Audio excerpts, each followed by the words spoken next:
Amados, enxergar as perdas como propósitos. Quantas vezes nós não sabemos lidar com derrotas, com perdas, com reveses?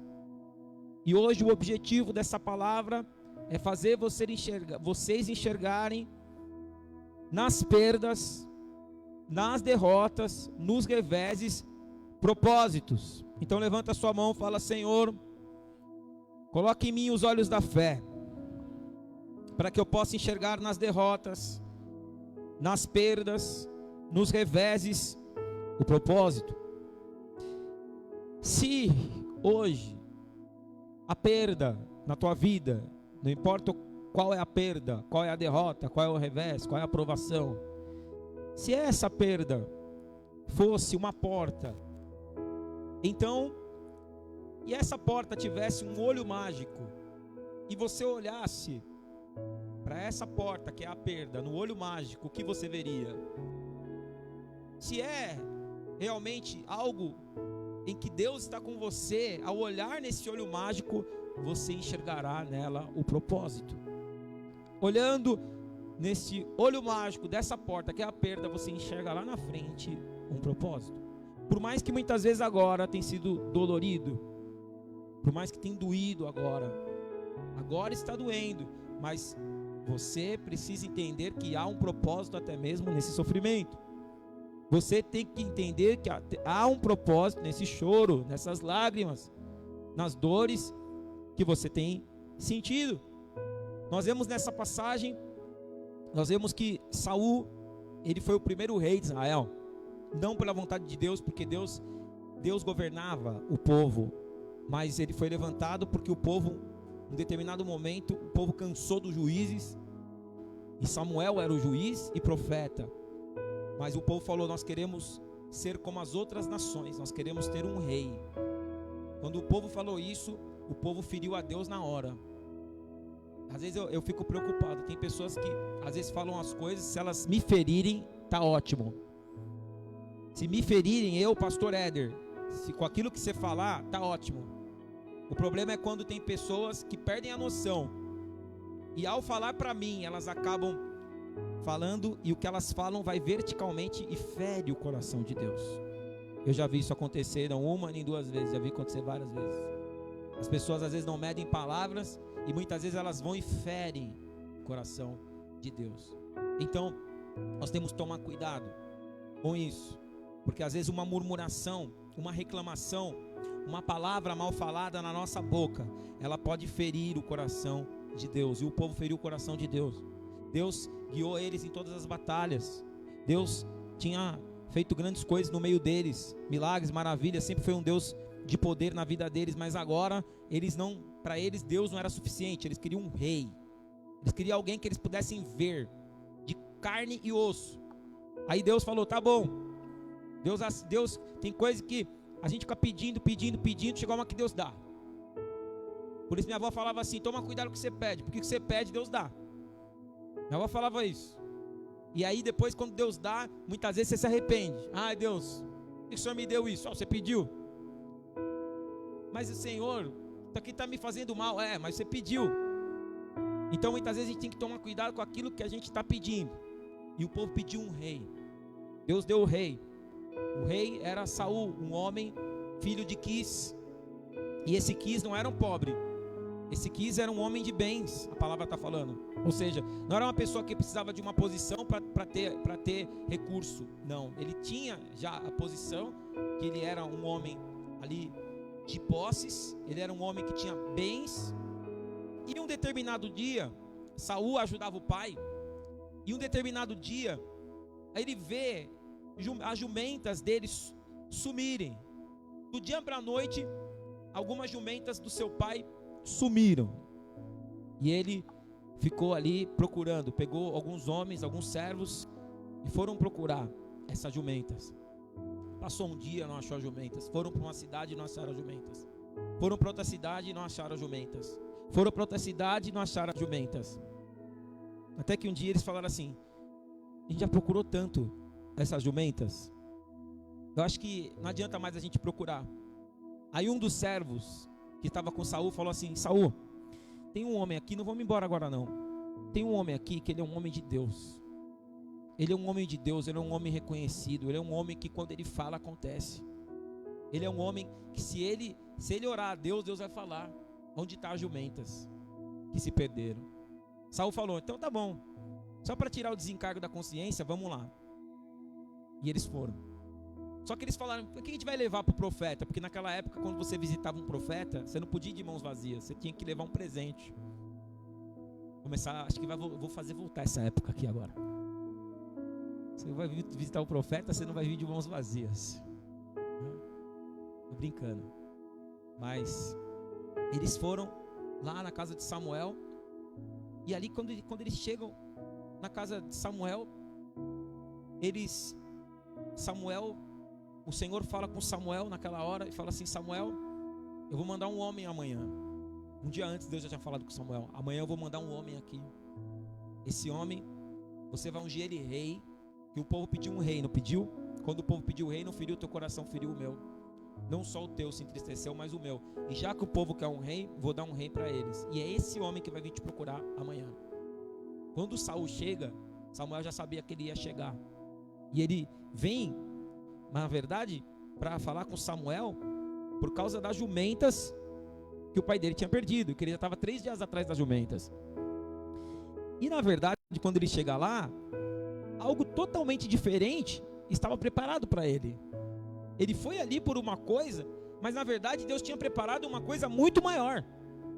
O que eu entendo então com isso? Que muitas vezes Deus permite nós perdermos algumas coisas, é porque Ele já tem reservado coisas muito maiores. Tanto que quando ele chega para perguntar, Samuel já muda de assunto na hora. Você veio aqui, eu já sei o porquê. E Deus mandou eu te ungir rei de todo o seu povo. Você vai ser rei. Deus tem preparado todo Israel, você que vai governar agora. E Saul, como assim? Antes de você vir, Deus falou que você vinha. Então eu vou dizer uma coisa para vocês que estão aqui. Antes de vocês estarem aqui, Deus já tinha preparado essa noite para você ouvir essa palavra. Antes de você chegar aqui, Deus já tinha preparado tudo para você. Você veio aqui talvez por causa de uma outra causa, mas você está saindo daqui com coisa muito maior na tua vida. Ele vai batalha de jumentas, sai de lá como rei de Israel. Olha como uma perda teve um grande propósito. Se ele tivesse reclamado, murmurado, se ele tivesse falado: Deus não está comigo, ele talvez ficaria só com as jumentas. Mas como ele creu na palavra de Deus, como ele foi falar com o profeta, como é bom a gente ter um profeta, como é bom a gente ter um lugar para receber a direção. É por isso que você tem esse lugar aqui, para receber as direções de Deus para a tua vida. Então Saul, quando sai de lá, ele sai como rei. Eu acho que se ele pudesse escolher, se ele pudesse olhar para a história antes de perder as jumentas, e ele pudesse escolher a alternativa de perder ou não perder as jumentas, ele escolheria perder as jumentas, porque ele perdeu a jumenta e achou uma coroa. E é assim que muitas vezes Deus faz na nossa vida. Tem coisas que a gente perde e a gente tem que olhar para a porta da perda, no olhinho mágico da porta da perda, e enxergar a oportunidade e o propósito que Deus tem para as nossas vidas. Hoje Deus te trouxe aqui para que você possa enxergar essa situação que você está vivendo com os olhos da fé. Se você olhar com olhos carnais, você vai se desesperar. Vai ser os piores dias da tua vida e você vai dizer: Deus me abandonou. Mas se você olhar com olhos da fé, você vai entender então que Deus tem propósitos muito maiores para a tua vida, em nome de Jesus. E você sai daqui hoje crendo nesses propósitos. Aleluia. Falei, eu saio daqui crendo nesses propósitos para a minha vida. Aleluia. Eu vou dar um exemplo aqui, fazer uma comparação com a águia. A águia chega um determinado momento da vida dela que ela fica velha. Ela atinge uma idade que ela já não consegue mais ter aqueles voos altos e rasantes que ela tinha antes. O que ela faz? Ela vai para um monte, e nesse monte ela se despena todinha. Ela fica peladinha, carequinha. E no fim de tudo, ela precisa também se desfazer do bico. Então ela pega e bate, ela bate compulsivamente, parecendo uma louca, ela bate compulsivamente o bico na rocha, na pedra, até que o bico também caia. Ou seja, ela fica despenada, ela fica sem o bico, ela fica sem nada. Só que passando-se um ciclo, passando-se um tempo, aquelas penas começam a crescer e começam a crescer mais fortes. E ela quando recebe tudo de volta, aquelas penas, parece aquelas penas que ela tinha quando ela estava no melhor tempo da vida dela, no tempo que ela mais caçava, no tempo que mais ela voava, quando realmente ela estava no todo o seu vigor volta, porque a pena volta fortíssima. E o bico, quando cresce também forte, pronto para a caçada das suas presas. E a águia, que já estava com uma validade já vencida, agora está renovada para voar voos mais altos, mais rasantes. Agora está pronta para caçar e para pegar mais presas, e pronta também para ensinar até mesmo seus filhotes, as suas aguinhas, a voar, ao como que é. Mas primeiro foi necessário ela perder as penas, primeiro foi necessário ela perder o bico, primeiro foi necessário ela se desfazer. Não foi ninguém que tirou dela, ela tirou. Para quê? Para que pudesse se renovar. E tem muita coisa que Deus vai permitir você perder, não para te matar, não para que você realmente fique envergonhado, mas para te renovar, para te fortalecer, para que você possa viver todos os propósitos e as bênçãos que Ele tem reservado para a tua vida. E você, quando se renovar, vai se renovar como a águia e vai voar mais alto.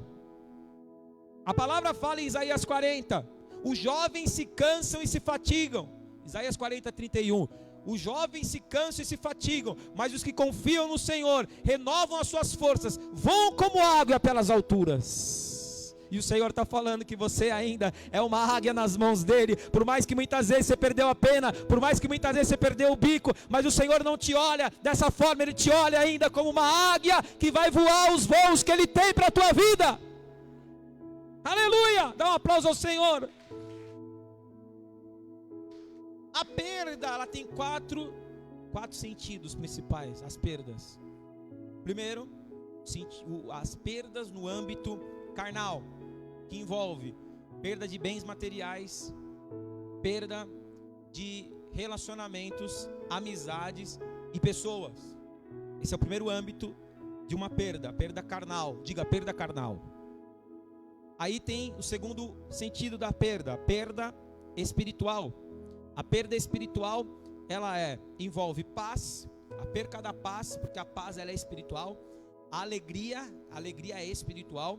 A família, porque a família não é um relacionamento qualquer. Por isso que o diabo luta tanto contra a instituição família, porque a família ela não nasceu de um projeto do homem, a família nasceu de um projeto de Deus. Por isso que lá em Gênesis capítulo 2, o Senhor fala: deixará o homem seu pai e a sua mãe e unir-se-á a sua mulher, e ambos serão uma só carne. Naquele exato momento Deus está estabelecendo a família. A família não nasceu da terra, a família nasceu do céu. Então a vontade de Deus para as nossas vidas é a família.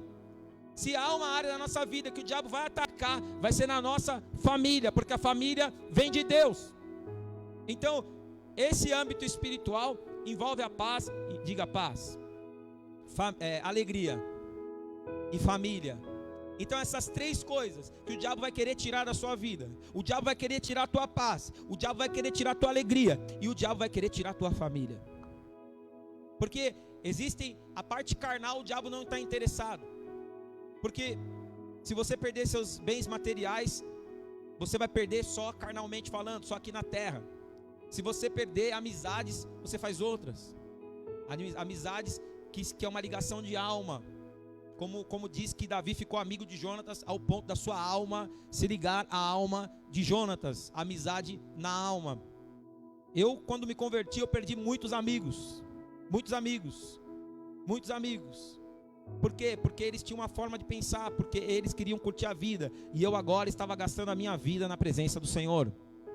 Isso daí é fatal. Quando você se converte, quando você entende o plano de Deus para a tua vida, quando você está realmente querendo trilhar um caminho de bênção na tua vida, que você não quer mais maldição na tua vida, você começa a ir na contramão do mundo. Então aqueles que antigamente eram seus amigos, eles não vão mais se sentir confortáveis do seu lado, porque agora você só fala de Deus, porque agora você só fala das coisas que te fazem bem. Então você quer dividir o que te faz bem, você quer dividir com as pessoas que estão perto de você.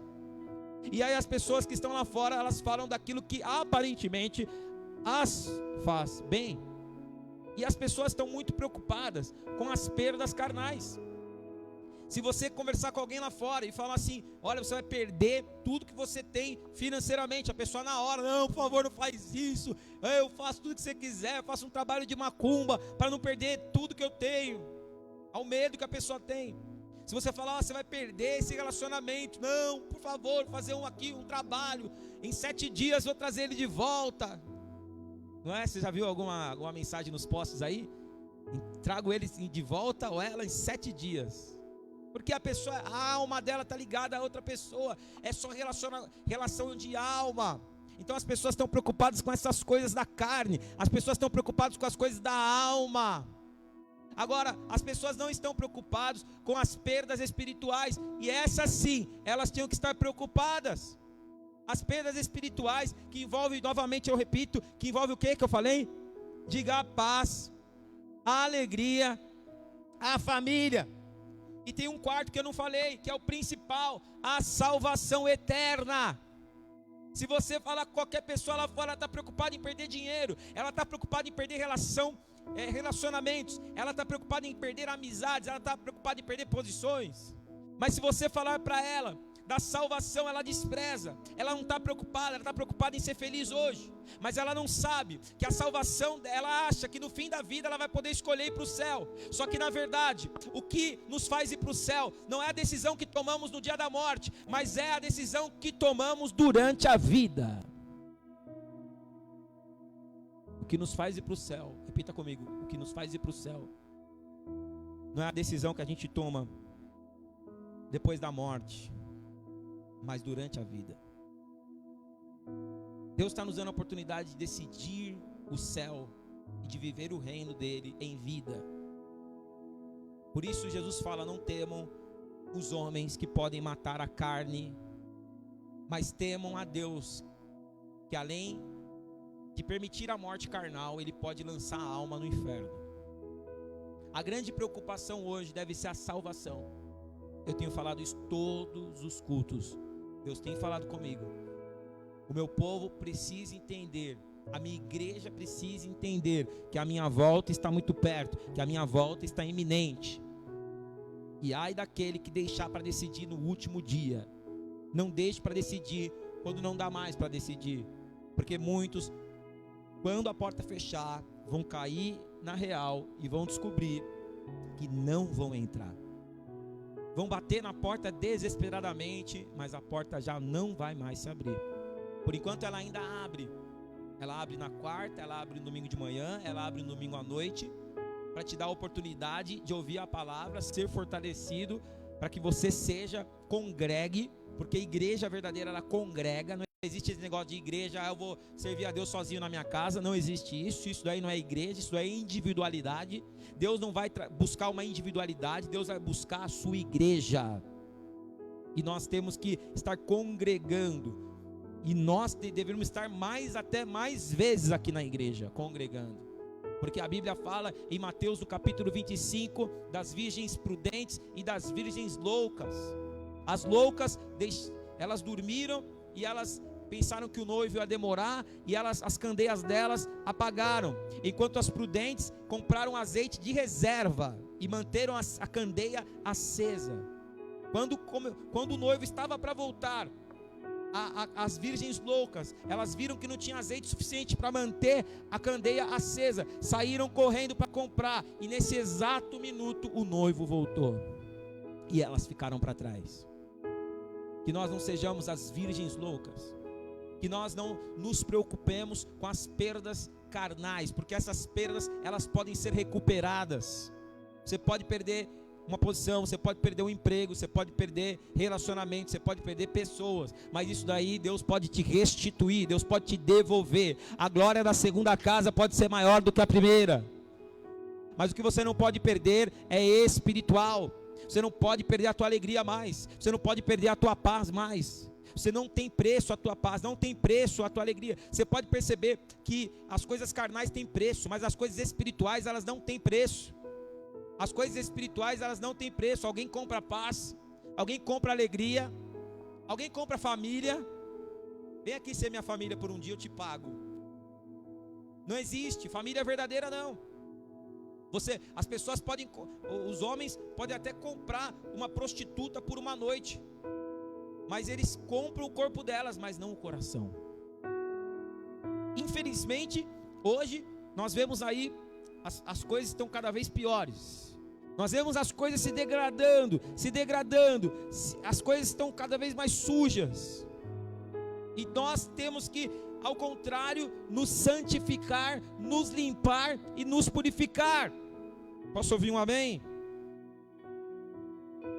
Abra sua Bíblia comigo em 2 Timóteo, no versículo 1, no capítulo 1, versículo 12. 2 Timóteo, capítulo 1, versículo 12. Está lá no final da Bíblia.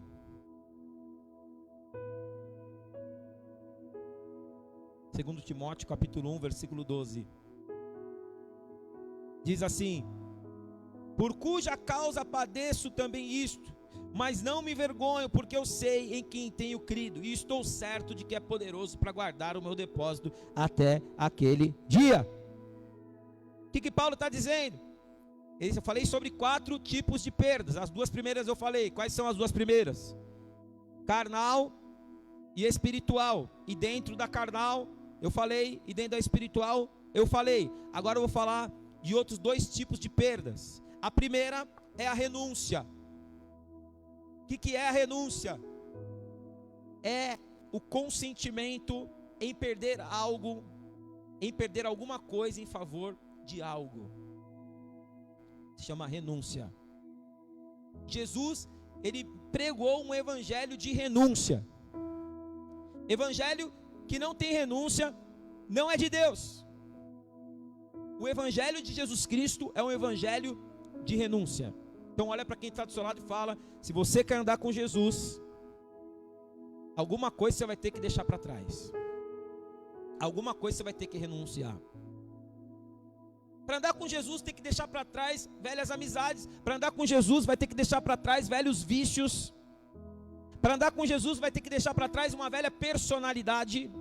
Porque não dá para ser cristão com uma personalidade de ímpio.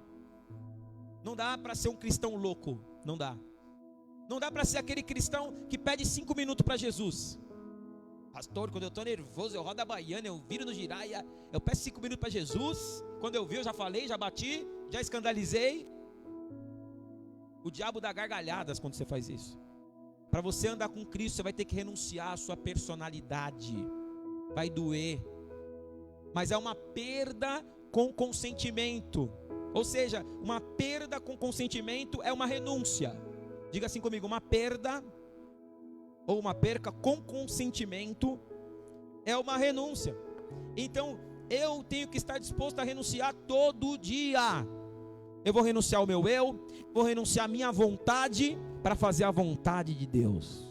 Hoje, para estar aqui, você teve que renunciar muitas vezes a sua vontade de não vir, mas você deixou para trás a vontade de não vir e falou: prevaleça a vontade de Deus na minha vida. Para você se batizar, você vai ter que tomar uma decisão de renunciar ao seu velho eu, a sua velha criatura.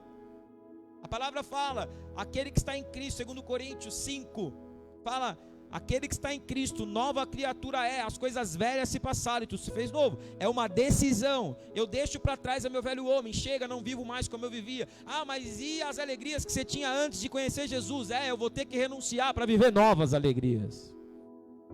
Eu não vou ter o que o mundo me oferece, mas eu vou ter o que Jesus me oferece. Aí vem a escolha. Eu vou escolher o que o mundo me oferece, ou eu vou escolher o que Jesus me oferece? Ah, pastor, eu quero os dois. Não dá para viver o melhor dos dois mundos. Ou eu vou aproveitar o mundo, ou eu vou viver as coisas de Deus. Você vai ter que tomar uma decisão. Porque se você não tomar uma decisão, você vai estar em cima do muro.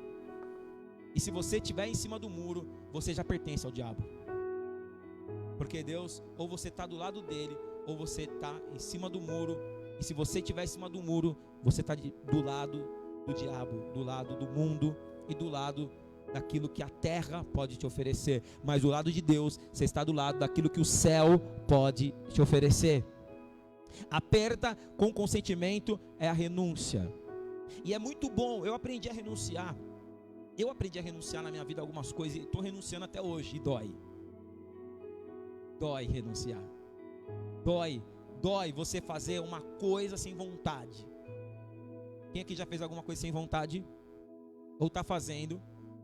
Mas pastor, eu não queria trabalhar do lado daquela pessoa, mas eu sou obrigado a trabalhar do lado dela. É uma renúncia que você está fazendo para poder trabalhar. Você vai ficar ali, você vai dar um bom testemunho. Aí eu não queria mais morar em tal lugar, mas se é a vontade de Deus que eu more ali, eu vou renunciar, vou fazer a vontade de Deus. A minha vontade era mudar não sei para onde, mas Deus não quer que eu mude, Deus quer que eu fique por um propósito maior. Amém? Amém?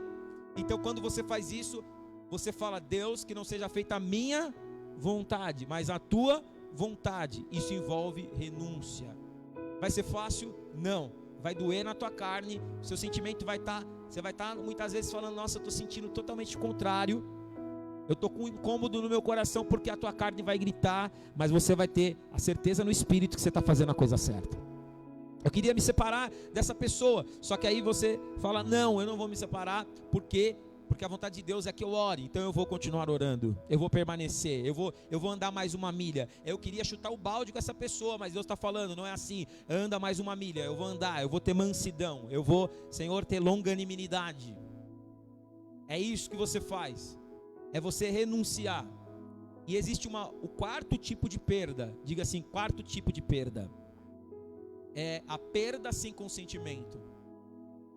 A perda sem consentimento é roubo. É quando alguém vem e tira o que é seu. Por isso que nós vemos na linguagem aí dos manos, quando eles vêm te assaltar, que eles falam: ele deu, playboy. Não é isso? Porque o diabo, ele quer tirar o que é seu, sem o seu consentimento. A grande bênção é que esses dois últimos tipos de perda, as duas têm bênção para as nossas vidas. Diga assim, essas duas últimas perdas têm bênção para a minha vida. Pergunta assim para mim: qual, pastor? A primeira, quando você renuncia, representa que você não perdeu, você colocou nas mãos de Deus. Jesus falou: ninguém tira a minha vida, eu a dou para na hora certa a tomar de volta. Ou seja, tudo que você entrega para Deus, você não perde, porque Ele vem e te devolve muitas vezes mais. E a segunda é aquela sem consentimento, você perdeu também. Só que também, quando você está na presença de Deus, até aquilo que você perdeu, que não era para perder, que foi trairagem com você, que foi inveja, que foi o diabo dizendo: me dá o que é seu, tirou o que é seu. Quando você se sujeita ao Senhor, o Senhor te restitui. Aleluia. A Bíblia fala em Provérbios: quando o ladrão for achado, ele terá que devolver não só o que ele roubou, mas 7 vezes mais. E o Senhor está falando que tem perdas, que você chora porque você fala: Deus, o porquê? Foi sem consentimento, eu não queria perder. Só que infelizmente, dentro dessa última perda, que é o roubo, existe um roubo com legalidade e existe o roubo sem legalidade. O roubo com legalidade é aquele roubo que você pecou e o inimigo roubou porque ele tinha um documento. Ele tinha um documento espiritual para dizer: essa pessoa pisou na bola, ela não obedeceu a tua palavra. Ele foi diante de Deus e falou: eu vou levar. E Deus falou: não vai levar porque o Senhor escreveu que ela não podia ter feito isso que ela fez. Aí o inimigo vem e leva com legalidade, porque você desobedeceu, e Deus não vai contra a sua própria palavra. E existe aquela perda que o inimigo não tem o que te acusar, você não fez nada de errado, que simplesmente você perdeu, porque ele te roubou sem consentimento. Essa daí, você com certeza vai ter a justificação de Deus na tua vida. uma hora ou outra, a justiça vai clamar diante do Senhor, ou seja, essa pessoa é inocente, ela não fez nada, então quem roubou ela? João 10, versículo 10, o ladrão vem para roubar. O Senhor está falando que o ladrão vai ser achado na tua vida. Se você pecou, Ele te perdoa e te restitui. E se você não pecou, melhor ainda, que a justiça vai vir diretamente na tua vida e vai trazer tudo de volta o que Ele te roubou. Vai virar pode aplaudir ao Senhor, vai virar uma poderosa restituição. Mas depois que Deus te devolver tudo, você ainda tem que ter uma preocupação. Ainda que você tenha tudo de volta nessa terra, você tem que ter uma preocupação: a sua salvação. Ao vencedor, dar-lhe-ei que se assente comigo no meu trono.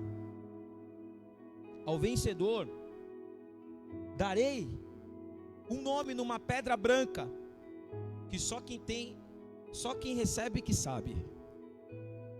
Ao vencedor, darei a sua parte na árvore da vida. Você vai comer do fruto da árvore da vida e vai viver eternamente. Por isso Davi disse assim, no Salmo 51, pequei, Senhor, contra ti, porque Davi falou, eu sei que eu fui roubado porque eu pequei. Contra ti somente pequei. Mas eu te peço, me tira tudo. Tudo. Se o ladrão tiver legalidade, que ele leve tudo. Só não me tira a alegria da minha salvação. Só não me tire, não retire de mim o teu espírito. Porque se eu perco tudo, mas tenho o Espírito de Deus, é questão de tempo para Deus me devolver tudo. Se eu perco o Espírito de Deus e tenho tudo, é questão de tempo para eu perder tudo. A melhor coisa que tem é quando você é desprendido de todas as coisas. Você fala, o teu Espírito para mim, Senhor, me basta. A tua presença para mim é suficiente. Ainda que podem roubar tudo que eu tenho, só não podem roubar de mim o que o Senhor me deu, a tua presença. Eu posso estar sem carro, eu posso estar sem casa, eu posso estar, muitas vezes foi abandonado ou abandonada, só que se eu tenho a tua presença e eu estou debaixo do teu propósito, eu enxergo que o Senhor vai me renovar como a águia, e que eu vou viver uma restituição 7 vezes mais na minha vida, e que tudo vai fazer sentido. Hoje não faz nada sentido, mas mais para frente vai fazer sentido. E hoje, o choro que eu estou chorando hoje, vai virar alegria amanhã, porque a palavra fala do Salmo 30, o choro pode durar por uma noite, mas a alegria vem pelo amanhecer. Dê um aplauso ao Senhor se você crê nisso, em nome de Jesus, porque Ele está falando a restituição para a tua vida. O Senhor está falando para nós, a minha igreja nunca perde. Aparentemente ela perde, mas depois eu devolvo tudo que é dela. É igual a sunamita, perdeu 7 anos de colheita. Quando ela voltou, ela achou que tinha perdido tudo. O rei falou, restitui todas as terras que eram dela, e os 7 anos que ela deixou de colher, devolve tudo para ela.